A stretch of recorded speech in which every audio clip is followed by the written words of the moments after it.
Technically, hindi naman masisira ang automatic kahit yan ay itulak. As long na nakalagay yan sa neutral.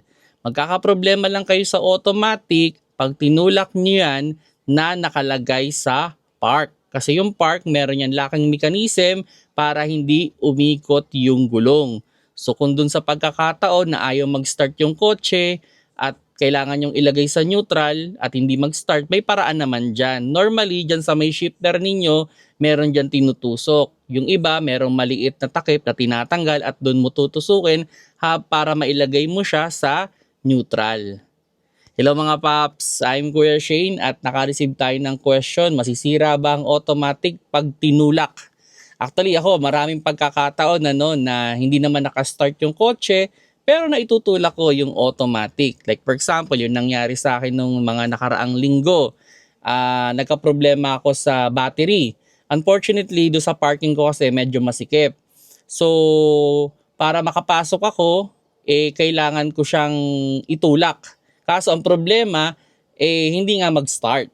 So, yun yung problema, no? So, ang ginawa ko, actually yung battery ko may konti pa naman laman.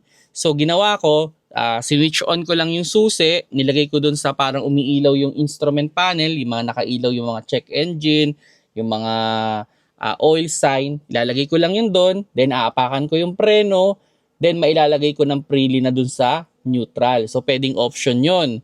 Pero may mga pagkakataon din na yung nagyari sa akin before, walang battery pero kailangan kong itulak yung automatic. So ginagawa dyan, yung sa mga kotse ko, yung iba doon is kailangan siyang itanggalin yung parang takip. Then pag natanggal yung takip, kailangan lang tusukin, then mailalagay na sa neutral. So ganun. So ganun yung way, kailangan mailagay ninyo sa neutral. Actually, ang automatic, pwede nyo ring itulak yan kahit nasa drive. Pero syempre, mas recommended pa rin na nasa neutral para talagang free-wheel yung ating gulong. So walang nag-i-interfere sa kanya na parang nagpapalock, Kasi pag nasa park yan, tapos tinulak ninyo, mapapansin ninyo, may lock talaga siya, hindi siya umaandar.